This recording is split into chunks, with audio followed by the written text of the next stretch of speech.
Be more grind, rise, shine through the struggle. Black dollar circulate, flexing muscle. Politics and biz building walls like pipes. Motown soul rap mixed in the fix. Tiny cover spitting truth, microphone holder.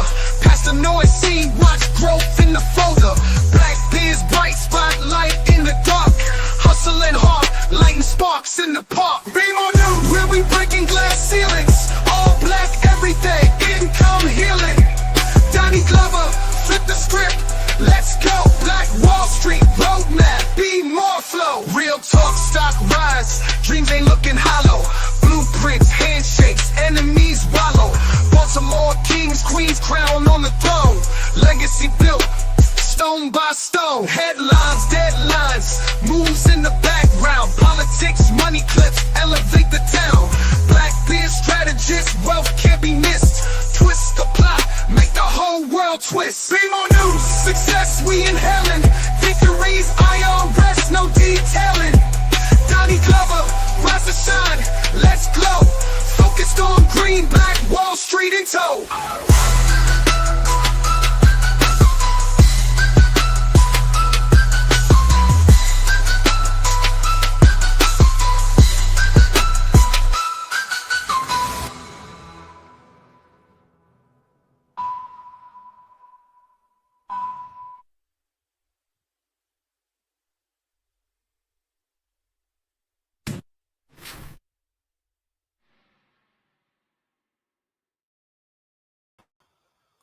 First name's Donnie, last name's Glover. In it to win it for the long haul, baby. Are we Moors, Hebrew Israelites, Native Americans? Tavis, Indigenous Education. Welcome back. Oh man, good to have you. Good to have you. And well, as a matter of fact, thank you for having me. Let me say it correctly. Thank you for having me. Why you smiling, man? You like the video? Oh man, I love the intro, man. You're gonna make me step my channel up some. I love it. I love it. Keep bringing it. Keep bringing it. It's a great question. Had a very interesting conversation today. I want people to know that I do, as a journalist, research. It's not like I come on here and I haven't read anything, haven't looked up anything, haven't asked questions, haven't dug. I talked with a friend of mine today who works at the Smithsonian. Which one? DC. Well, which museum, rather? Both of them. At the African American History Museum? No, the main one. Okay. Okay, at the Smithsonian. The Smithsonian. Okay. Many of the people who listen to this show know that the Smithsonian. So I'm going to do my best as a journalist to share what I think I know, what I know, and I have no problem distinguishing it. What I think I know, and I say that because when it comes to researching North America, when it comes to researching anything that happened here, gotta be in it. It's as if the things we are looking for, the things that we know are out there, are well hidden. Some are right in plain sight. One thing that's in plain sight is the work of this guy, and I'm ready for him tonight. Let me tell you, I wasn't ready the last time. I'm ready tonight. I got you tonight, baby. So this guy, Walter Plecker, this is the letter by Walter Plecker. Okay, Walter Plecker. If you want somebody to be mad at when it comes to our community and what happened to tens of thousands of melanated people and their lineage, their history, their land, it was taken. And as has been brought out on this show by Mike Lane, the paper genocide of tens of thousands of Black people alone in Virginia, it's mind-blowing when you look at when you calculate how much land, how much that's all worth. It will blow your mind. But this one piece that I have to share, and it's the letter from Walter Plecker to local registrars. Now, he was in charge of counting people, the census, what have you, down in Richmond. In a letter dated 1943, he wrote to local registrars, clerks, legislators, and others responsible for and interested in the prevention of racial intermixture. In our January 1943 annual letter to local registrars, and clerks of courts with list of mixed surnames, we called attention to the greatly increased effort and arrogant demands now being made for classification as whites, or at least for recognition as Indians, as a preliminary step to admission into the white race by marriage of groups of the descendants of the free Negroes so designated before 1865 to distinguish them from slaves. According to Mendel's law of heredity, 1 out of 4 of a family of mixed breeds through the introduction of illegitimate white blood is now so near white. Listen to this man. Is now so near white in appearance as to lead him to proclaim himself as such and to demand admission into white schools forbidden by the state constitution. The other 3 find it more difficult to make the grade. What grade? As a climax of their ambition, colored people of this type are applying for licenses to marry whites or for white licenses when intermarrying amongst themselves. These they frequently secure with ease when they apply in a county or city, not the home of the woman, and are met by a clerk or deputy who justifies himself in accepting a casual affidavit as the truth and in issuing a license to any applicant, regardless of the requirement of section 5099A, paragraph 4 of the code. It's not that much longer, folks. Just bear with me. This section places the proof upon the applicants, not upon the clerks. We have learned that affidavits cannot always be accepted as truth. This loose practice, to state it mildly, of a few clerks is now the greatest obstacle in the way of the proper registration by race required of the state registrar of vital statistics in that section. Local registrars who are supposed to know the people of their registration areas, of course, have no excuse for not catching false registration of births and deaths. I guess it's in many cases, Negroids have white marriage certificates while the Bureau demands correctly legal registration as to race when their children's births are reported. Armed with the clerk's marriage certificate, they leave home and easily pass as white when the birth certificate with the pedigree on the back is not required. They're even threatening legal action against the state registrar, but have difficulty in securing a lawyer if he first applies to the Bureau of Vital Statistics for the facts. Last part, the Virginia Bureau of Vital Statistics, through the exceptional, painstaking, and laborious work of the high-trained genealogists whom it is fortunate in having, sounds like a bucket of crap to me, has made a study by groups and families of the principal borderline aspirants for racial change. The chief sources of information are the early birth and death records made by tax assessors from 1853 to 1896, marriage records from 1853 to date, U.S. Census reports from 1830, 1850, 1870, especially a printed list of Negroes by counties from the 1830 census, county taxpayer lists by races, now in the state library, which have been studies back to 1808 and not of value, their own proclamation of race made by applicants for registration of voters, made soon after the war between the states to the United States military authorities, now preserved in the state library. The progenitors of the present would-be whites then marched up voluntarily and registered for the first time in the life of their race in Virginia as Negro voters, not as Indians, not as whites. Do you hear the chicanery that went on there? Well, you know what? I want to say thank you to my mama for keeping me up to speed with things so that I can just jump right in here and still be able to follow you and know who this man is and what he did.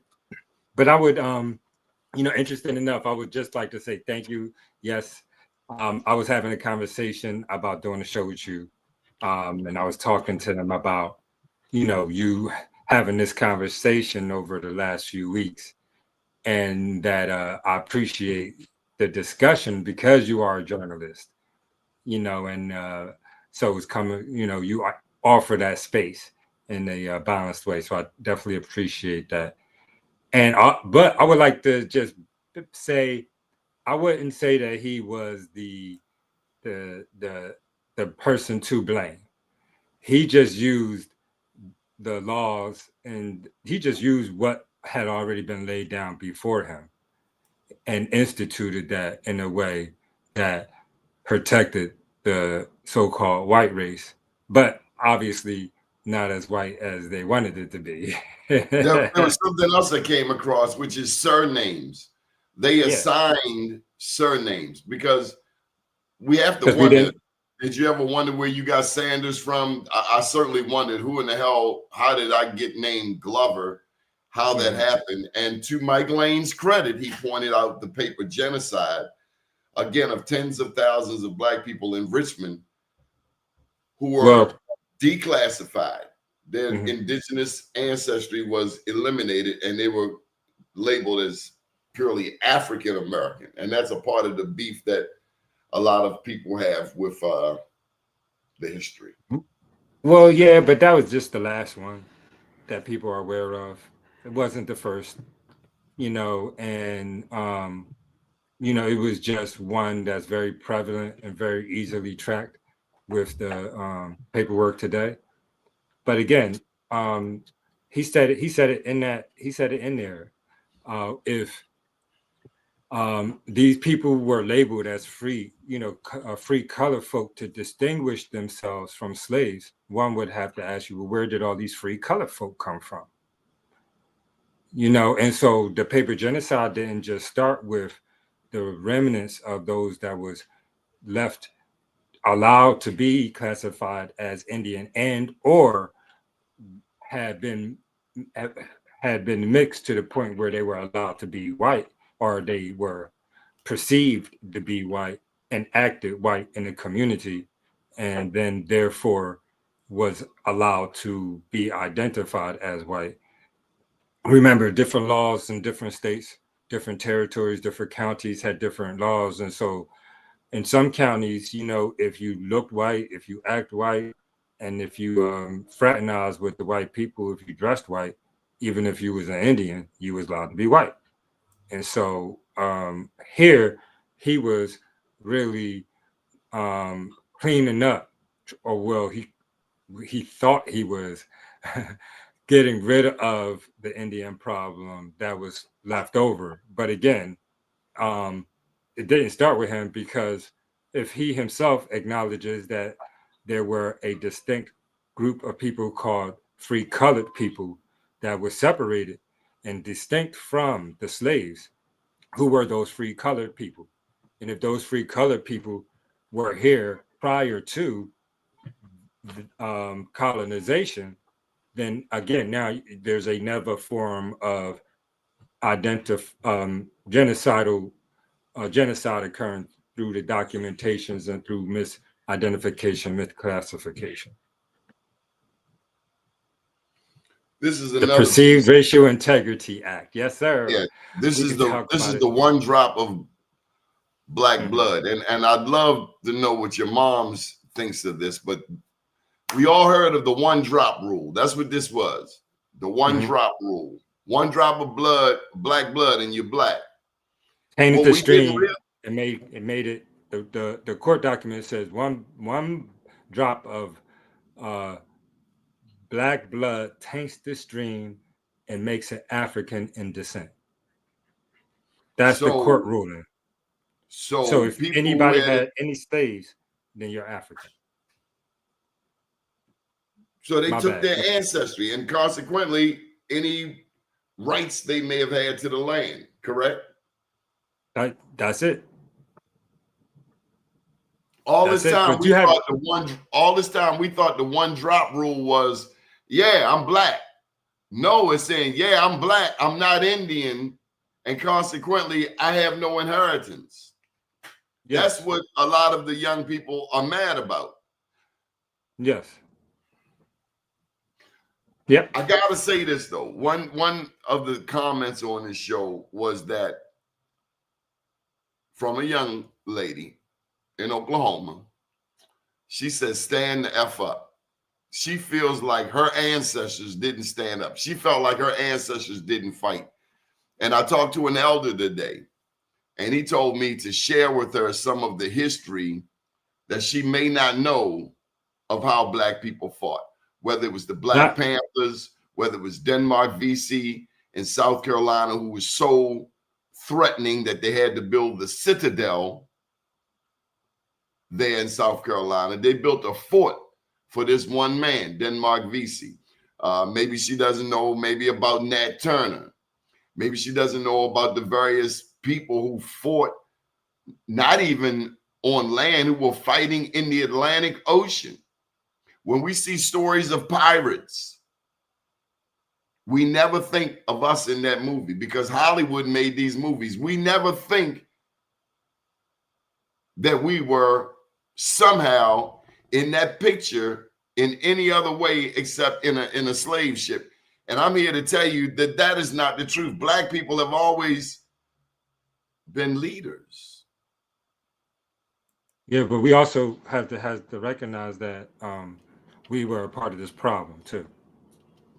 You know, if we were on the ships, then we were part of the problem because some of us, you know, allowed the things, allowed material wealth to, you know, usurp, you know, morals and ethics and values. And you know, but I would like to say, with respects to, you know, the fight and being able to stand up, you know, in the South, they fought, and you know, for hundreds of years, and a lot of the ways that the South was begotten, you know, wasn't through war, but through paperwork again. Like for one instance, this thing called the Yazoo land scandal, where Georgia basically took, you know what I mean, half of the Creek territory. You know, the thing is that the colonizing a system itself figured out, because they couldn't beat them in war. You got to think about it. It was here since 1492.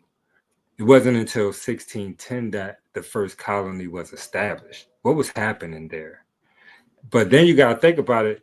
It wasn't until what? When was Jamestown? Late, right? And so, you know, what was happening here throughout all of that time? It was a lot of warring happening. And when you research the history of that space down there, you recognize how they received the land and how they basically won the wars was through through marriage, intermingling. 1607 was Jamestown. 1607 was Jamestown, and Jamestown burnt down in 1650. That's really when the race started, and we'll get back to that in a minute. But before 1650, to get to the woman's point, if you look at the history of what was happening in the South, and then how they eventually took over, what was happening was that they couldn't win in war. So what they did was they intermarried, because they realized that the land and that the authority was being transferred through the women. And so they made it. So if you look in Jamestown and you look at what was happening with John Smith, you'll see in his logs that they talk about making it illegal for the local people to intermarry. However, their main job was to marry into the queen's family, because the land and the authority is transferred through the woman, and so through the so-called queen, not the so-called chief. And How so long what have they you did been- was, I'm sorry. now just to finish up, so what they did was they married into the women. They took women like Pocahontas, had children with them, raised the children to be more European thinking than native thinking, and then through the authority of that child would create fake treaties, fake deeds, fake land transfers, And so the majority of the treaties and land transfers, particularly in the South, but the majority of the East Coast, generally speaking, were fraudulent. Like there was no such thing as a Penn Treaty with William Penn. He never signed a treaty with the Lenape people to get Philadelphia at all. Yet every year they celebrate Penn Treaty. They made it up. There's a whole bunch of stuff like that up and down the East Coast. So I'm going to put a plug in for your website. Tell us how you and your mom got started. Yeah, so I guess to bring it a little to be a little fun with it, I mean, when I was raised in a different culture in the community, they put me right in the public school when I was in 5th grade. I really didn't read or write English too well, and I was a foreigner to them. And so one day when I'm walking home with my father, I'm like, "Hey, yo, like I'm black, just like why they keep telling me I ain't black." And he explains to me, you're not black, son, you're Native American. We got caught up in the system, the law, the colony took away our identity. We had to be black. And so that's what you do. Take it forward, to 1999. I had my daughter reading books. I ran into the the rights of indigenous peoples. It was a draft declaration at the time, which is a document written up by 30 different indigenous women from around the world and then taken into the United Nations and was fought to be put they fought for a draft to be put on law and to be voted on for 30 years. In 1992, they finally got a draft placed on docket. So from 1992 to 2007, that draft was on docket. In 2007. That draft was ratified by a bunch of countries. In 2013, the United States did ratify it under Obama. And so while it was still a draft, I recognized the ability that my family had, recognizing our lost identity and being able to trace multiple sides of my family tree back to the 1500s. I figured, you know what, let's do this. So I asked my mom to share her education because she was a teacher. So we studied for 10 years. And after So all in all, you've been studying indigenous history for how long? For 27 years. 2005, 27 years. 27 years. When you first started, how did people take it? Oh man, we were ostracized. We was booed. We was told that we was muddy in the waters. Still to this day, you can deal with the things like this is fraudulent information, y'all fake, and this and this and that and that. So many people. Hey, bro, I talked to a former publisher of a major newspaper today, and I asked him if he had any indigenous roots. And what he told me was that he had a cousin who knew that history, but that he never pursued to learn any more about it. Yeah, it's usually one.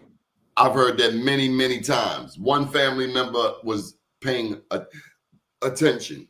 Yeah, it's usually in most of our families. It's a blood. What they call it, the fire keeper, the one that keeps the torch and continues the stories that grandmom told us. And one of the things that my mother always shares is, once you read the history, once you know the history, it's really easy to say this and be confident in saying that I'm gonna believe my grandmom over the United States history.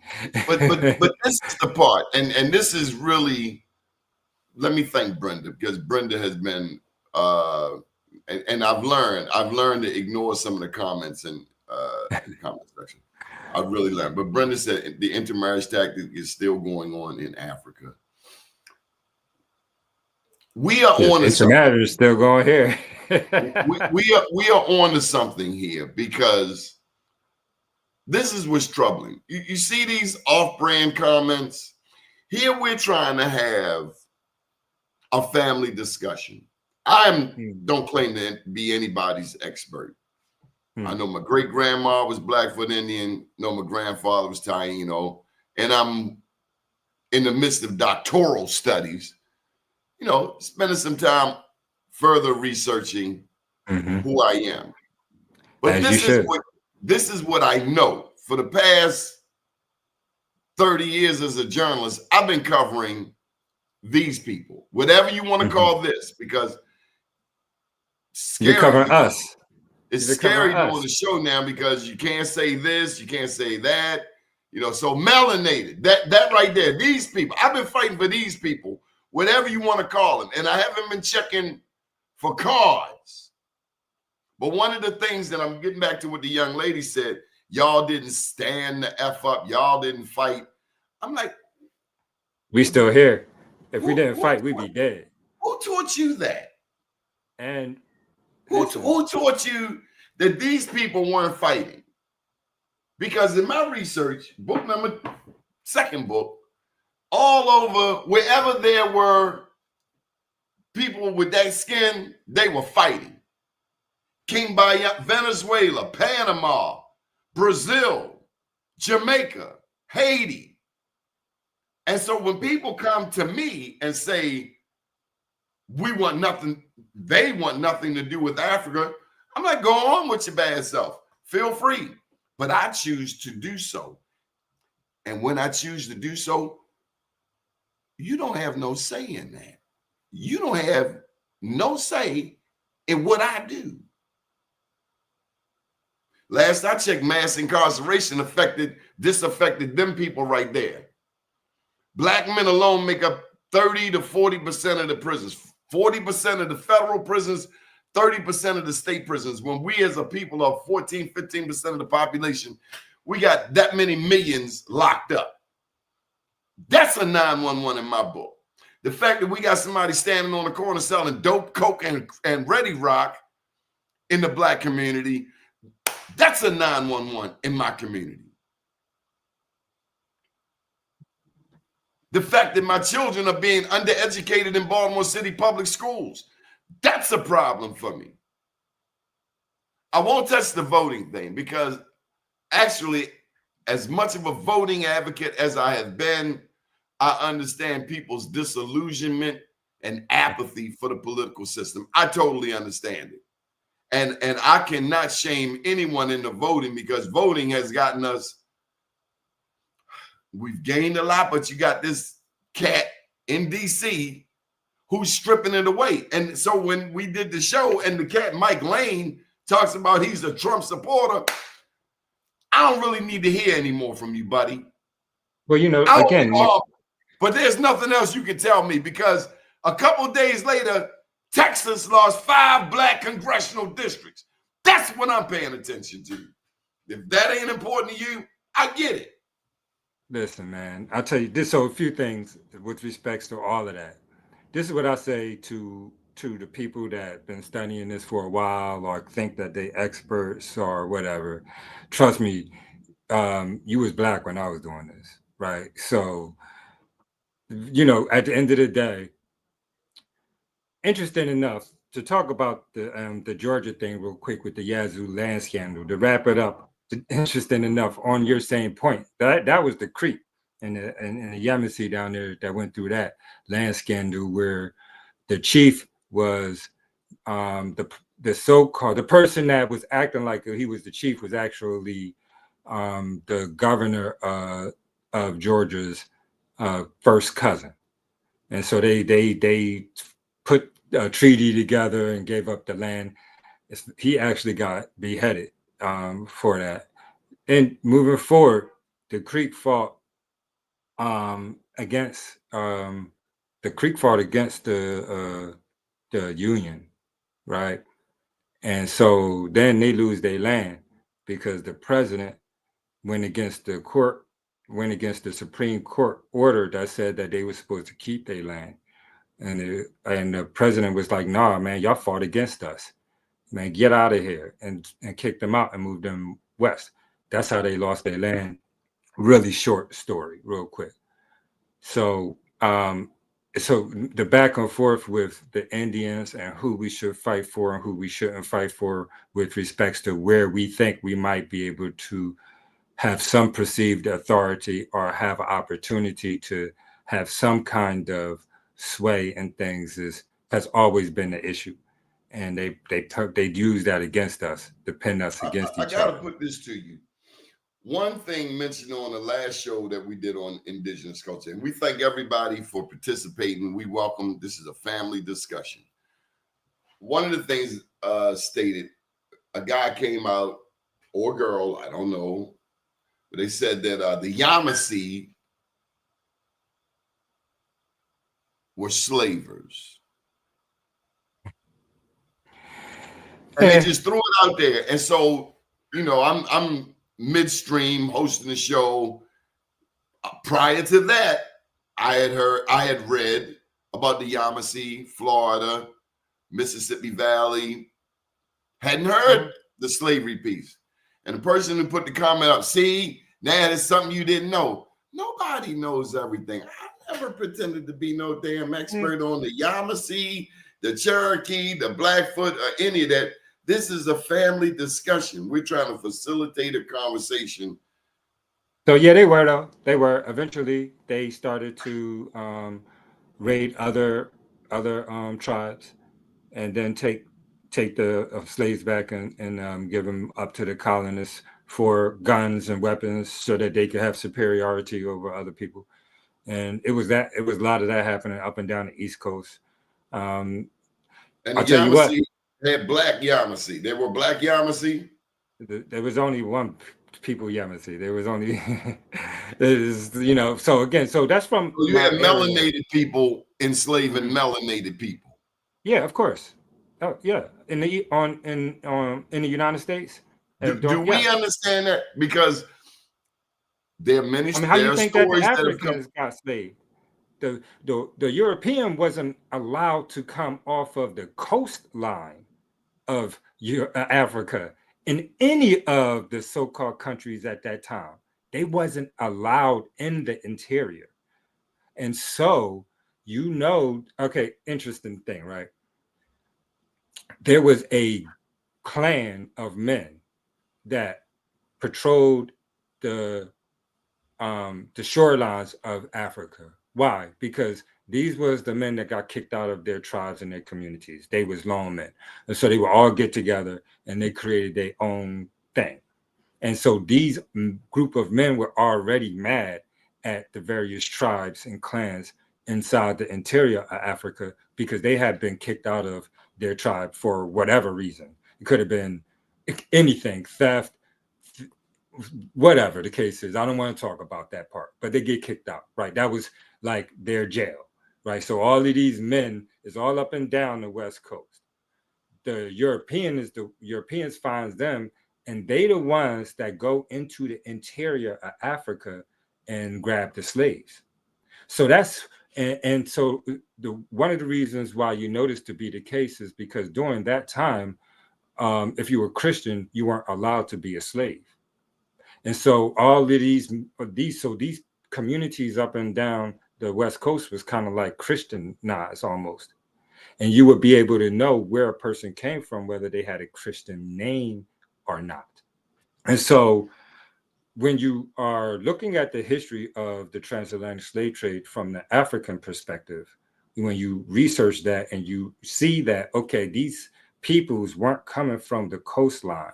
These people were coming from the interior, and the Europeans weren't allowed to enter the interior. Then who was grabbing these slaves? It was us against us. It's always us against us at the end of the day. Now, it's a little bit different over here. A drug addict. Say that again? It kind of reminds me of a drug addict. For things. We want the thing. The first thing a drug addict has to do is to confess to themselves that they got a problem. That's a fact, yeah. Because but otherwise, it's a denial. No, shopaholics, even sexual addicts, depression. you know what I mean? Anxiety, all kinds of mental illness, things And that's we not as a even people negative, just human traits. we have endured a lot of stress just living in America, just being black in America. Just being black in America, What man. I don't get from some of these comments is how, okay, You so see them. say, I don't actually see the comments, so you I should see you him, should I see him, how, I'm glad I don't see okay, them. so having a Native American great grandma that I know of, I'm still checking on the other side. The impression I get from some people is, well, you're Native American, claim your Native Americanship. I never had to choose before whether I never had to choose. No one has ever made me. You can't make me. I'm coming from Baltimore.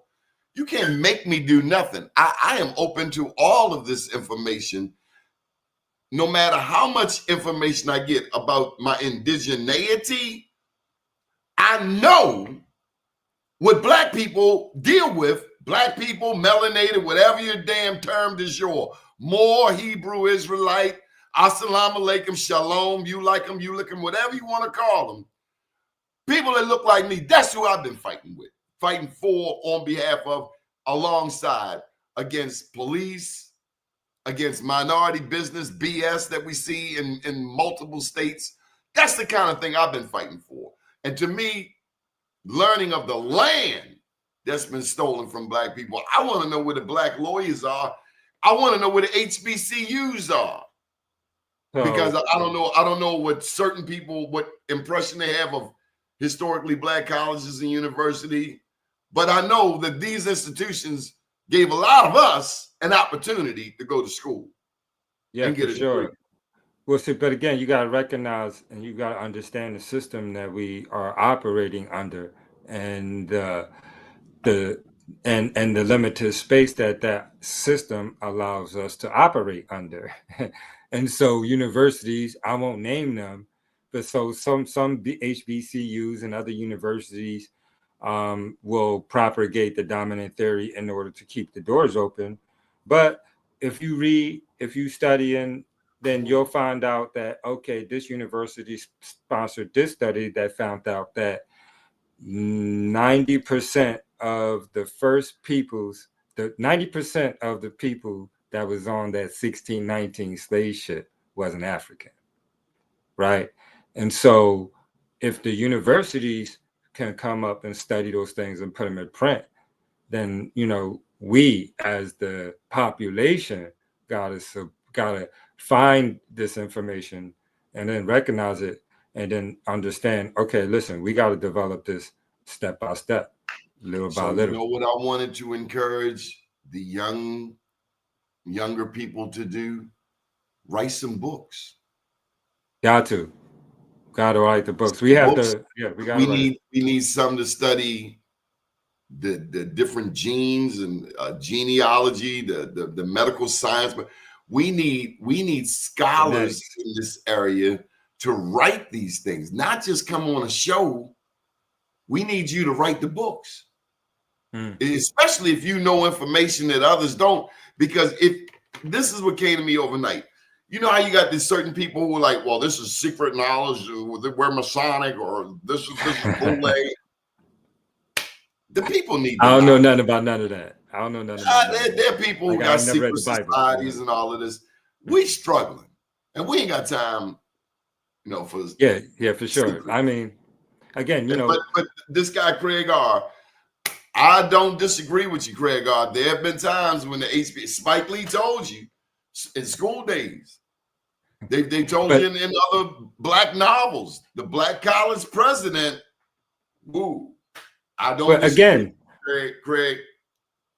So, recognizing that most of my education was outside of the United States, system of learning, I can see, based off of that, learning how easy it is for us to, our general population to get lost in this Here comes the conversation. disrespect. Hi, Vaughn. We've been waiting on you.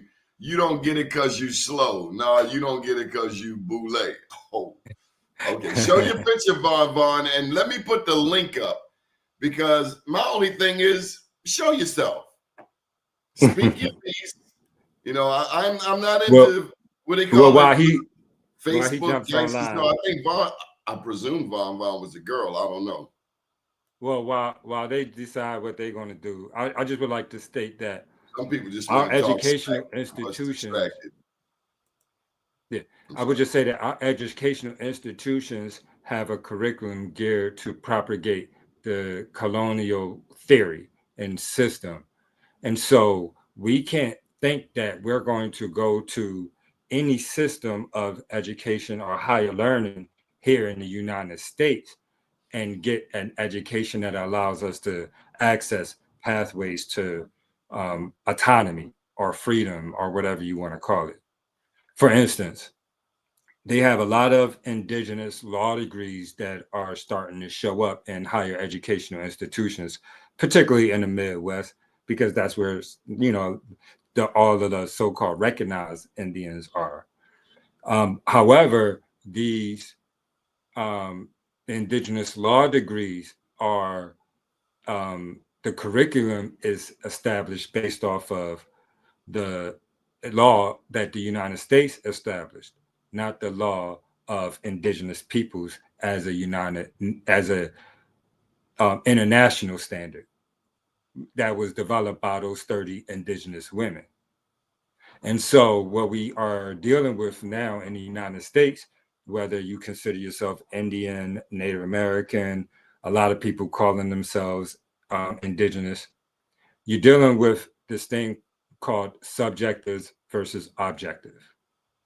And for the listening audience who may not be aware of what that is, subjective and objective is the difference between opinion versus fact. So to be subjective is to say something. This is my opinion. This is how I feel. This is what I believe. To be objective is to have facts that back that statement, that are verifiable and that are outside of your emotional state or your mental state. It's something that can be viewed and seen elsewhere. And so right now, even in the United States, when people say they're indigenous, it's a very subjective thing. And and even with the lawyers and the even with the lawyers and things like that, if you have a bar or if you're going to school, any of that kind of stuff, I know personally that you are educated in the framework of the United States law, which is separate from international law. And therefore, you really, really don't understand indigenous, although you may comprehend the social perspective, The other meaning, thing that gets me, Tavis, is the mm, spirit. Is the spirit. I understand being bitter. We all can be bitter. yeah, I mean, if you're melanated and in America, you got every reason to be bitter every day. But this is what I know at 60. I don't want to be bitter every day. I probably have more days behind me than in front of me. And so if we can light this fire and spread this conversation like we have some sense and respect other people's beliefs, opinions, you can believe, you can say you are who you say you are. Who am I, Tavis, to tell you who you are or who you aren't? Who am I? And again, subject. similarly, nobody, not near individual on planet Earth has the right to tell me who I am. That's correct. Period. But again, there's a subjective approach and then there's an objective approach to We've that. always been about the objectivity and giving everybody some say. There's a sister on here, Brenda. She calls us the band too. She brings in Okay. a mind, a perspective that those who were enslaved in the Americas were specifically the Bantus. The first time I've ever heard of it. But I don't know enough to tell her she don't know what she's talking about. I don't know that. I welcome that to the table. I welcome that to this conversation. I'm more than welcome that. Please share. I am aware, I again, so the transatlantic slave trade was a real thing, right? Millions of Africans came to the Americas. I'm not personally disputing that in any way, shape, or form. What I'm saying is that America ain't United States. And so, when we talk about that, let's talk about what was happening here in the United States too. Let me see one thing at a time. First, we need to get them to recognize that we uncovered the lies and miseducation of us, and that we come to reclaim our true selves. That's it. That's it. Thank you, Charles. It's not rocket science. This isn't an 800 level course at College Park or Morgan State. It's a family discussion. I tell you this is what I do not buy. Skip Gates, Henry Louis Gates said that 2 to 3% of Black people have indigenous blood. I never believed that. Never, even before I officially started studying. I'm going to say, so now I'm going to throw on my legal hat. Y'all see I got my hat on, right? So I'm going to throw my lawyer hat on right now. So technically, he's not lying. Why? Because what you think a Native American is and what a Native American means in law is two different things. And that happens a lot. Harvard Black man to be able to look beyond the evidence that has presented to us by others and think for your damn self. Yeah, but he also stated, you can also find him stating that only about 400,000 to 500,000 Africans came directly to the United States. And so he'll state that too. And so the question is, well, what you doing then? Because if you stated that there's only, and he said 500, that's what the figure was when he was stating that. That's what the figure was 20 years ago, 25 years ago. They refined the figures now and it's less. But he knows that too. And so again, we have to recognize that at the end of the day, man, people gonna sell out for the money, man.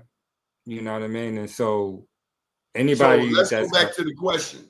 What percentage of Black people do you think are Native American? What percentage, pardon my incorrect language, what percentage of melanated people are indigenous, do you think? And let me ask you first. All right. Recognizing the percentages throughout the entire colonization of this space here that we call North America, right? The majority of the so-called the majority of the melanated population can trace some relative, some ancestry that is indigenous. So I'm going to say the majority of us has the ability to trace our ancestry to someone that was native to here. This is what younger people, I'm 60, so that's why I say younger. How old are you, Tavis? You like 25? 48. That was a compliment, Tavis. Thank you, man. Thank you very much. You know, they called you Snoop Dogg on this show. They called you a couple of different rappers' names. But my point is, a lot of younger people may not realize that just to have that stated openly, publicly, is a conversation that wasn't happening in mass. It's a big deal. It's a big deal for me. No way 20 years ago was this able to happen. You know, we were being ostracized. We were being blackballed. You know, we were being shamed. Yeah, for sure. Because you're native. Yeah. And so what we decided to do was say, all right, well, we just do it ourselves. You know, and so that's when we started producing the educational content, because they wasn't allowing us to come into the spaces to do this. We figured, okay, we're gonna put it on YouTube. To be honest with you, I was thinking, me and my mom, I was like, well, look, 200 years from now, somebody might be researching this and they'll find some real information. You know what I mean? And so for this for the 200 years to only be 20 years is a big deal for me. Jacob Bleda essentially said it. So, and that's what even the most Native American scholars don't realize. If you read English, you already at a disadvantage. So I'm getting ready to come with a curveball. I'm getting ready to come with a curveball. Now, I told you I'm battling damn near an hour with a friend of mine at the Smithsonian. Yeah. And he came with a question. Oh, he came with a question. I'm and listening. I got to pose it because we got a lot of Native Americans. My son is a Native American. Can any of you speak a Native American tongue? Yes, we can. There's a lot of us that speak different indigenous languages up and down the East Coast. And there's all you got to do is look online. There's a lot of tutorials. Can I? Do you know any? Teach me something. I am learning how to speak our language. I am learning how to speak my language a little bit. Anuka Idem Sakor. The tribes that sold our cousins into slavery. Oh, I was actually speaking my language. I thought you wanted me to speak my language. Oh, go ahead. Anuke Idem Sakor. Moon Badifan Gabulu, Wali Shagruth, Yamasi. I am Red Tail Hawk Thunderbird, Moon Badifan Clan, Yamasi, or Mound of Knowledge Clan. Wali is our nation name. Moon Badifan, or Mound of Knowledge, is our clan name. And the Yamasi is the confederation that our tribe was a part of. So correct me if I'm wrong.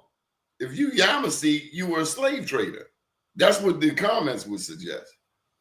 Well, so again, the Yamasee was a confederation. It wasn't a tribe that was established during the 15 and 1600s. It's something that came up in the 1800s as a part of us deciding to go to war.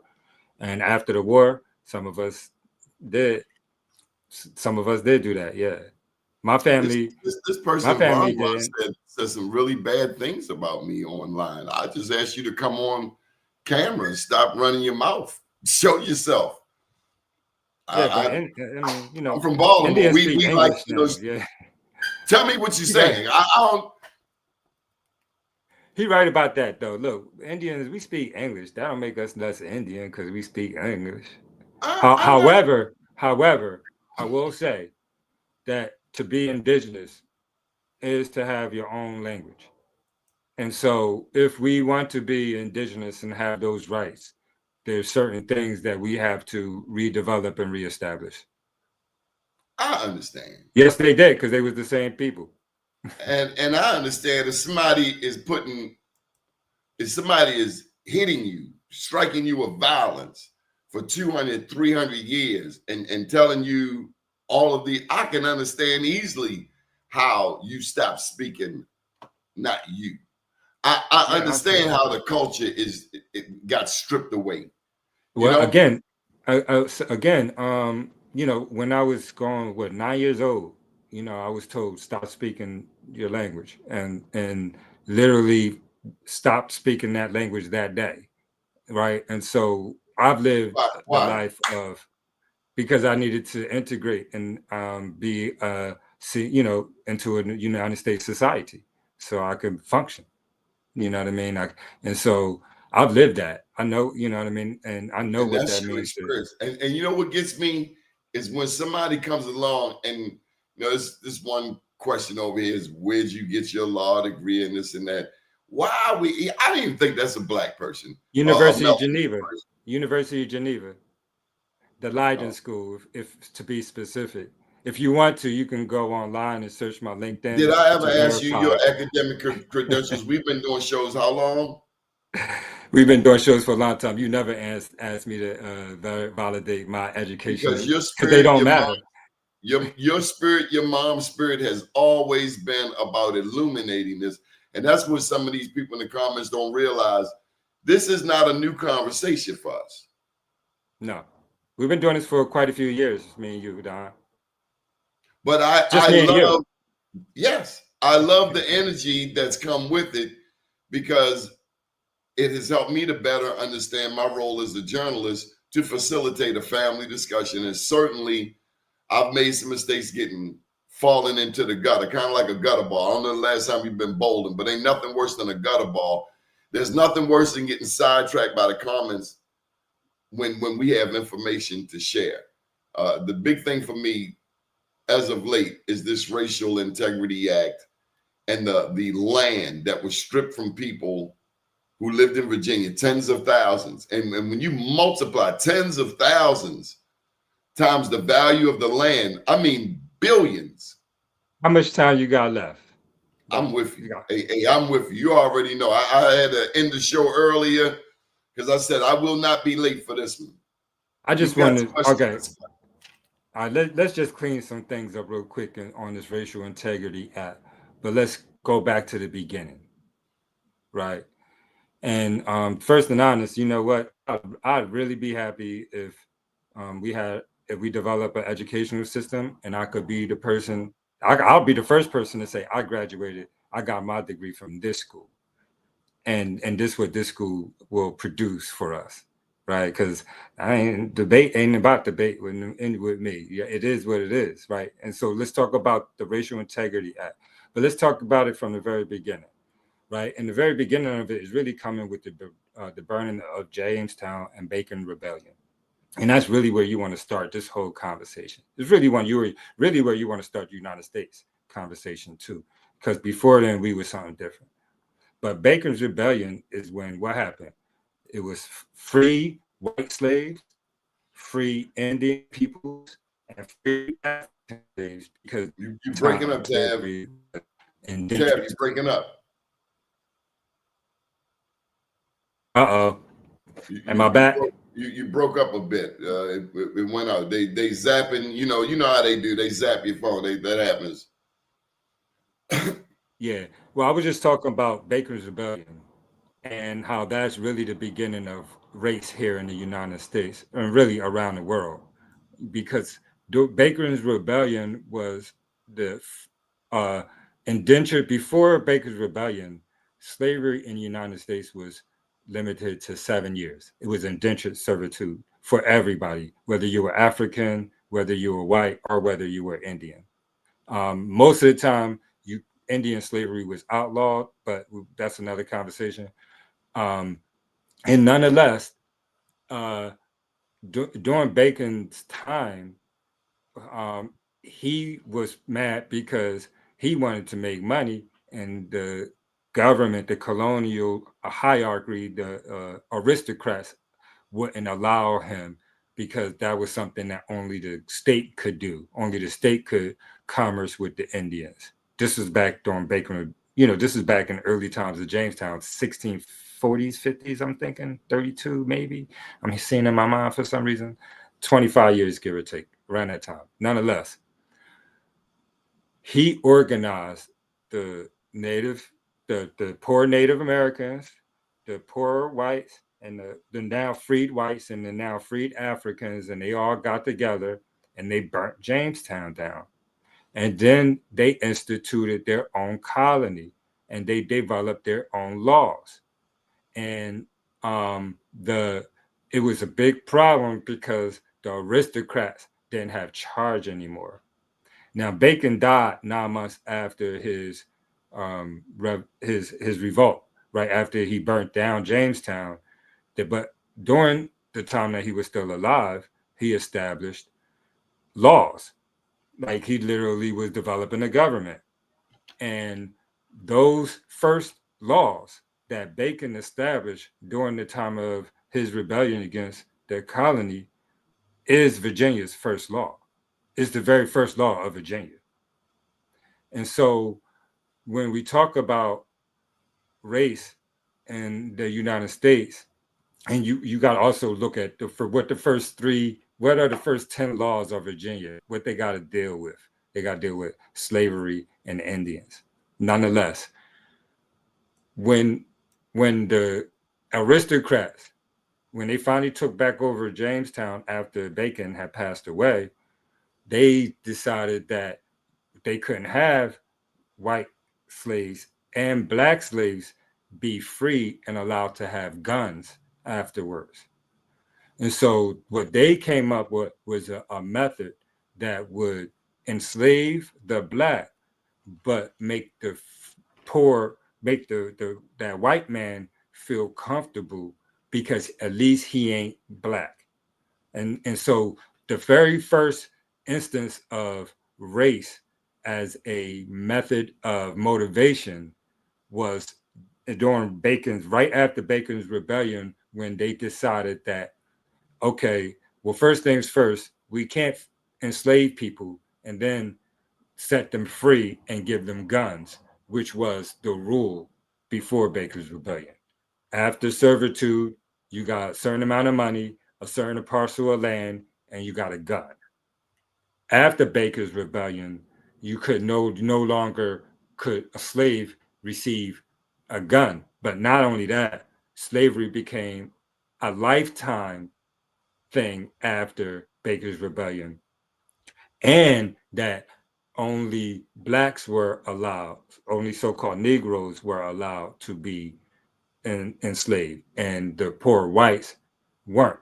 And if you read the logs and you read the history of that time, they did that so that they could perpetuate a system so that they could keep the white people separated from the black people. Because if the white people, the Africans, and the Native Americans all get together, now the aristocrats got a problem.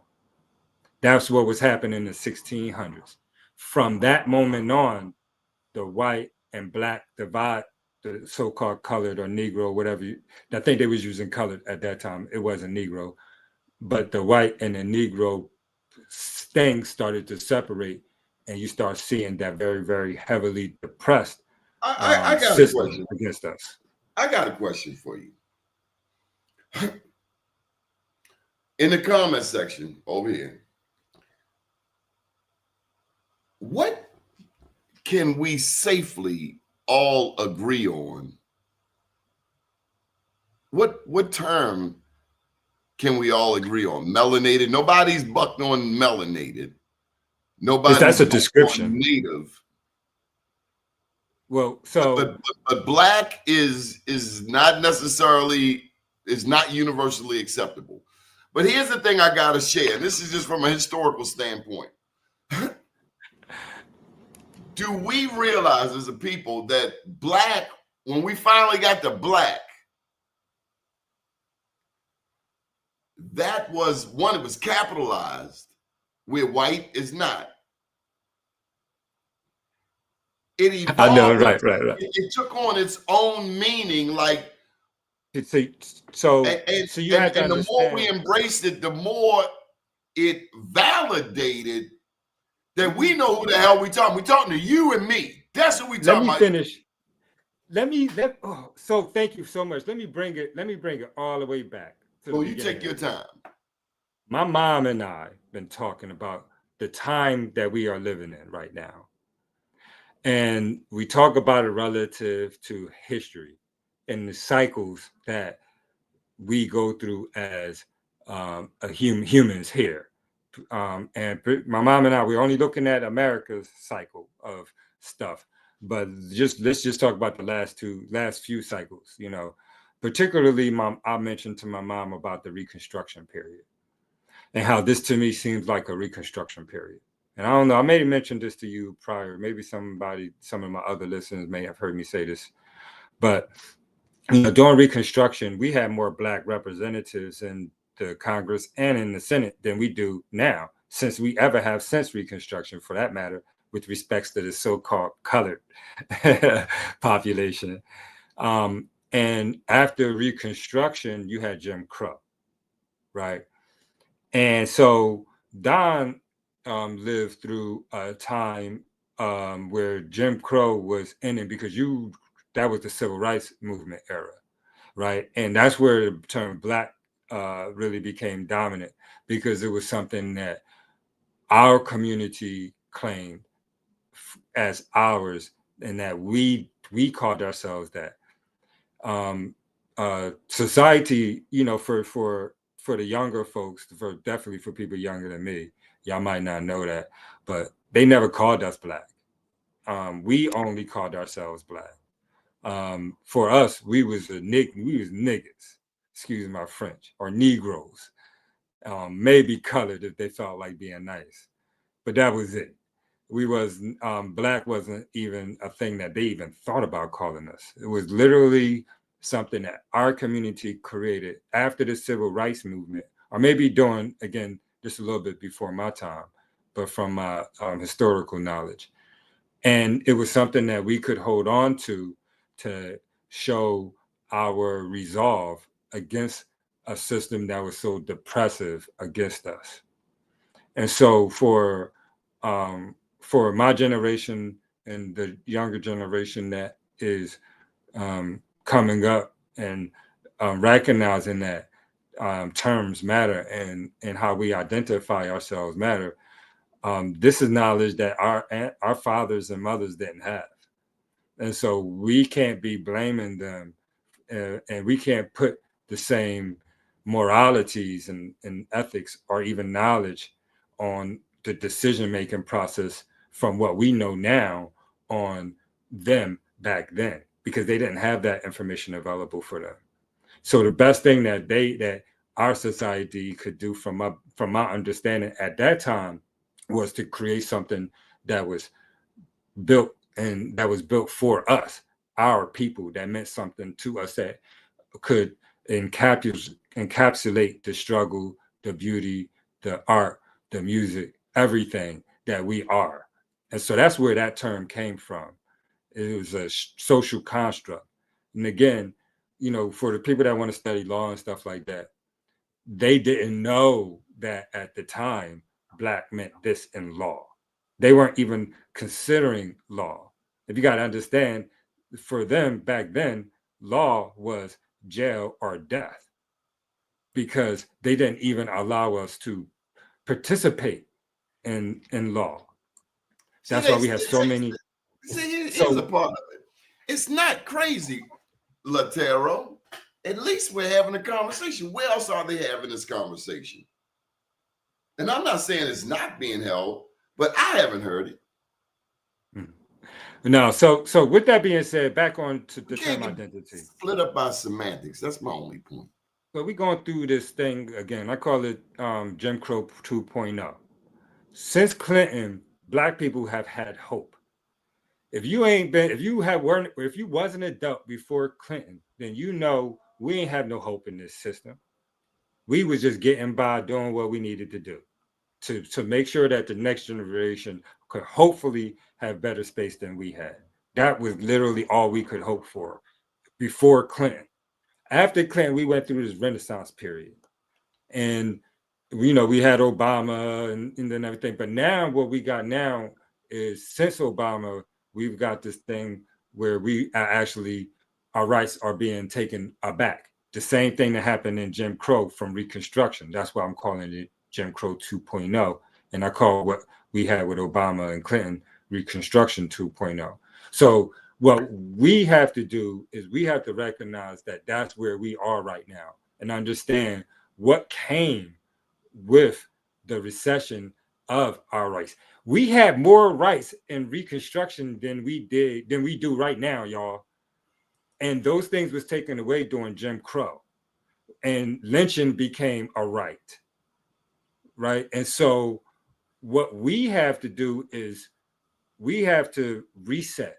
And if your knowledge and understand, if you have some kind of comprehension of things, then okay, look, how can we all get some kind of grounding on information that will allow us to exist outside the colonial system? That's the first conversation. And the identity, or how we identify ourselves, is the catalyst for that conversation. However, if you don't know what the definition of the term is, then to me, from you're what they call subjective with your information. You're coming at me with your opinions and your feelings, right? And so you got to know what that means. and not just what that mean to you or what that mean in the Webster's dictionary, what that mean in law.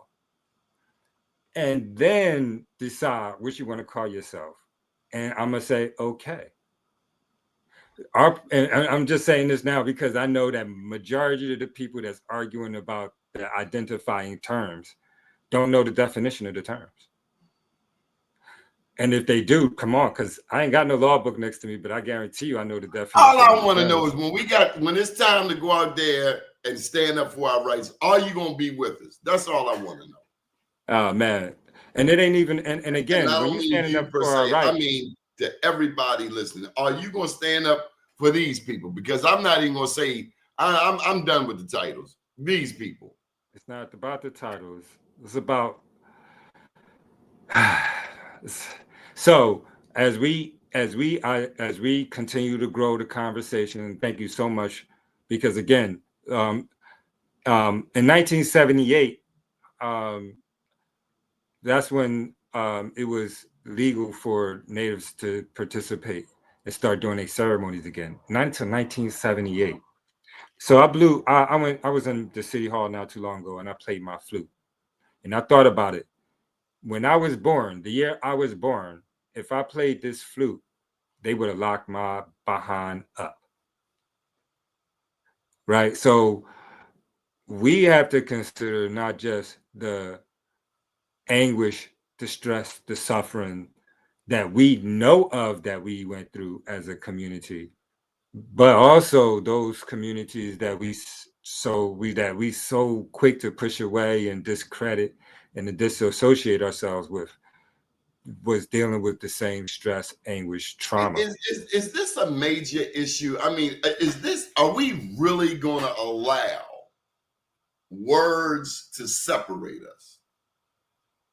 Like I said, when the popo pull the car over and it's loaded with black people, they ain't but again about what they call you. But again, even with this you know what it is when you hear that. We just had a whole conversation about how we as a community came up with the term black ourselves. They didn't call us black. We came up with that term in the 60s and the 70s to be able to collectively unify. Because they didn't before call that, us we were that. Negro and colored and black people. This person right here, Ravenhawk, is not listening to what we saying. He just wants to share his opinion. Again, we called ourselves that. They didn't call us that. So they were calling us Negro and colored. So a lot of people are angry because of something that they're not even really truly aware of themselves. Fully aware. So they're angry at their ignorance. You know, and that's a reason to be angry too, because I'm ignorant of a lot of things because of them not teaching us. Also, that's why we're here schooling each other. That's why we're schooling each other. You don't have to know everything. Nobody knows everything. I'm sure there's something I know that Ravenhawk does not know. And I'm sure he could teach us a lot. I'm sure he can teach me a lot. Time for me to wrap it up now. Okay.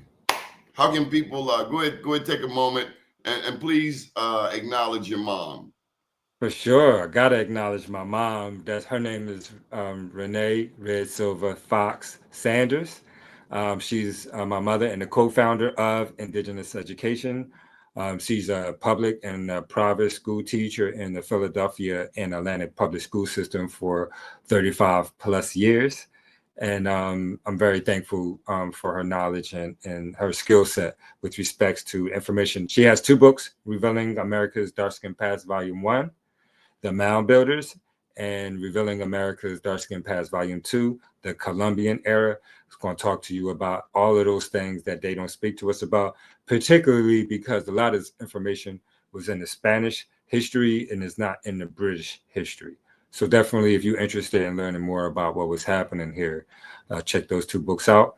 Visit us at indedu.org. Last week of our youth program, we did raise enough money to be able to close out the program, offering the children youth for the rest of the program.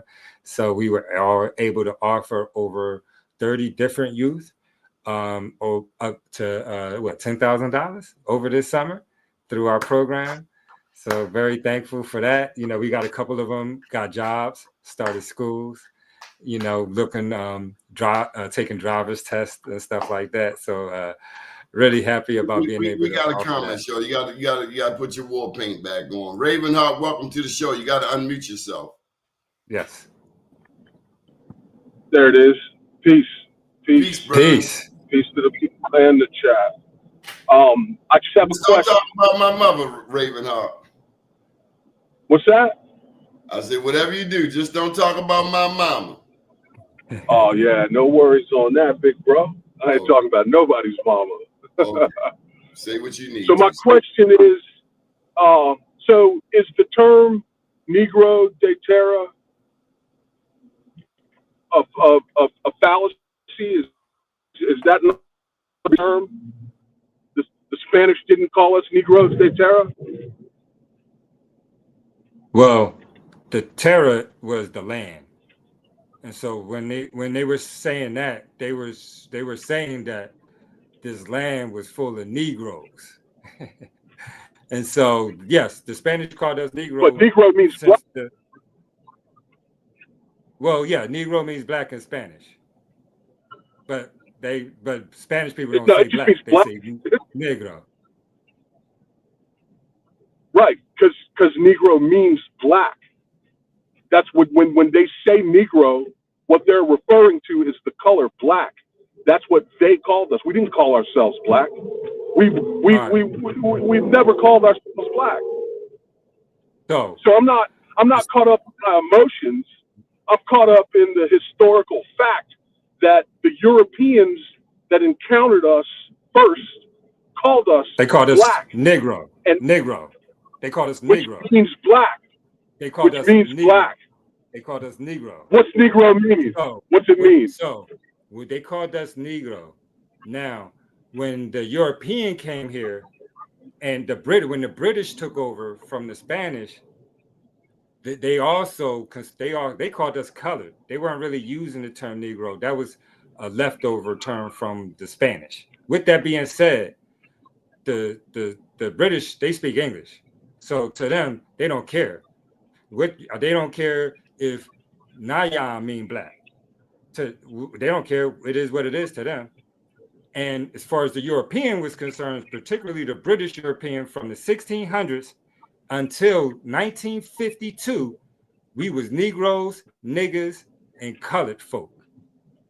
And so from 1619, when Jamestown first landed, or so-called whatever, up until 1950s, around about, ain't no white person on this land called none of us black. In 1950s, or around about, during the civil rights era, when we as a community wanted to come up with something that would encompass all of us, no matter where we was from, we as a collective group came up with the term black. And we decided to use that as the social construct, for how we choose to identify ourselves and the things that we go through being so-called black in America. And so that was never a legal term. It was never a term that the whites codified in law to call us. And right now it's becoming a problem because we want to use their definitions to identify us and not recognize that there can be a space for group conversations where everybody is not going to be astute on the proper definitions for everything. And so as a group, as a collective, we release some things in order for us to continue the conversation and have growth, versus if you're an attorney or if you think you are, you want to have an educated intellectual conversations with respects to definitions, terminologies, legal ramifications. Hang on, brother. Hey, whoa. Hang on, man. You don't have to be an attorney to have an educated conversation about something. What you do I said, or have if you want to have one. I didn't say that you had to be one. I said if you are one, or if you're trying to have a conversation with me about that, we can.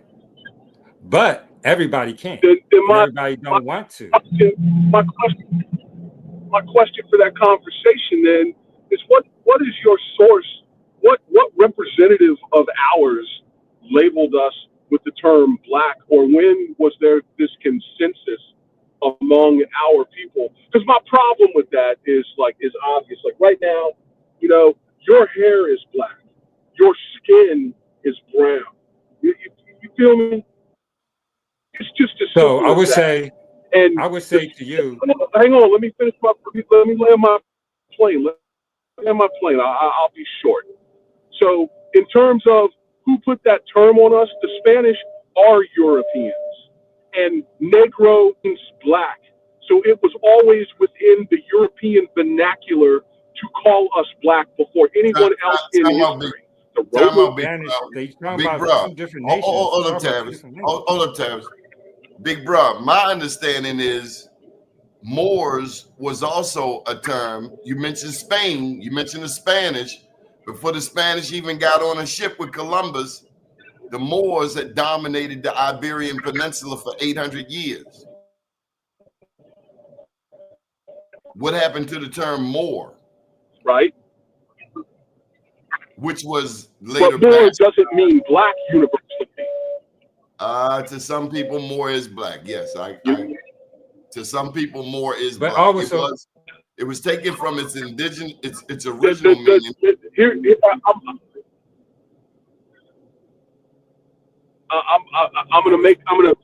gonna throw one last point at it, and then I'm gonna get out. Thank So you. more universally means people. Negro means black. Because if I ask a Spanish person what color their tires are, they're gonna say negro, not more.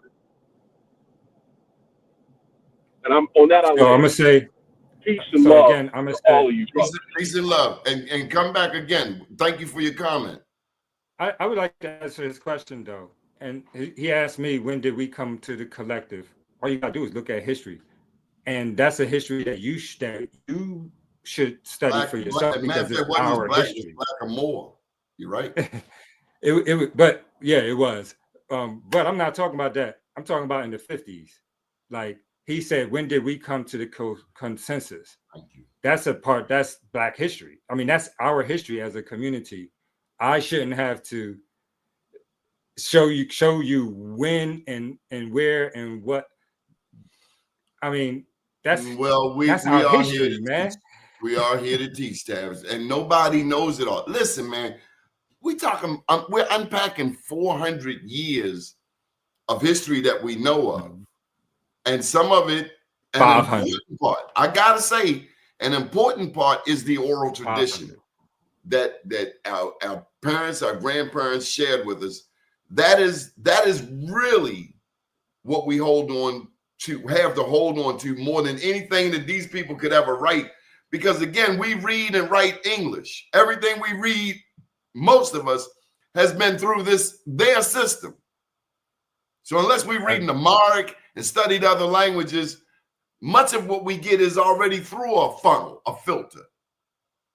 Yes. That's where we That's come together and decipher that's real, that's not. That's real, that's not.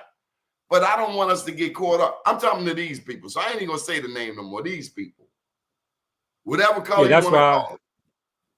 Yeah, that's why I say, go to schools outside of the United States school system too, because you're going to get a different lens. And when you come back, it's a clearer picture, because you have been educated in a different way of thinking. And so really important. That's why I think it's important. That's why I make sure I go to schools in other nations. You might want to acknowledge Summer Red Tree. Summer Red Tree has been saying encouraging words to you throughout this show. And thank you very much, Summer Red Tree. A very positive spirit, and I appreciate that, Summer Red Tree. Thank you very much. I mean, again, I definitely don't know everything. everything. One of the comments, so I want to peace. We about peace. Salam Yeah. alaikum, shalom, peace. Yeah. Thank you so much, Don, for letting me do this. That's I definitely don't know everything, but I am it's like, yo, look, some of this stuff, it is what it is. And that stuff, that's what I'm cool with. You know what I mean? And again, to be indigenous is something that we're really not talking about yet. We're just using the social construct of what we think the term is. And so we'll keep on growing. Thank you to everyone. Latero, DP, Jacob Bleeder. I wish you all peace. Charles Music. I thank you from Baltimore, Derek. Even Von didn't take me up on it. Obadiah Paisley, let me get that in there. These other people, not us. The OBE is Real Moors took over the indigenous in Europe, where they were planted, where there was destroyed by AI, came here stealing all our resources and signed this paperwork. Who that GBT chat? Let me stop. If you want to come on the show, we'd love to have you on the show. My email, I'm gonna put it in there, and you know, I'll put my phone number out there. I have no problem with it. I'm a journalist. Come on with it. You don't act right. We do like we do anybody else. We just block it. But this is really about lifting up our community. And again, I'm a journalist, but I love this indigenous conversation because it's important. And I'm certainly, every time we do the show, I go, I unpack, like what I could have done better. I'm not slipping off in the gutter no more. That ain't happening. It's not happening. I'm glad to have you, Don, and I'm glad to feel welcome on your show to share. And look at the work, man. See, they don't know. We've been doing these interviews, but just look at the work. I thank you and your moms. Because it was just us. Yeah. For a long time. It was just us. Yes, it was. Yes, it was. We'll be back tomorrow at 8 p.m. You answered back as a colonizer.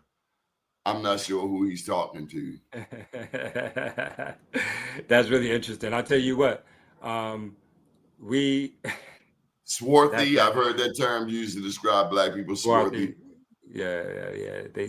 Planet Wells, wherever you at, you done made my day. Big up Styles, Latero. Peace to everybody. I better go and do some homework. I got some classes. Obadiah Paisley, I watch y'all. Thank you, big brother. Peace and blessings to everybody. Much, he's talking to himself. Okay. But I don't get upset no more because if you think about it, man, we got a lot of stuff up against us. One, you're a dad, right? Your grandfather or dad? I'm a grandfather now. I'm a grandfather of 3. And at least we can be able to have these conversations with our grandchildren, the ones that our grandparents did not have with us, were not able to have, or they told us as much as they knew.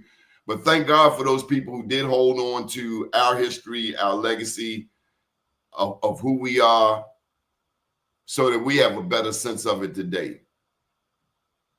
No shame.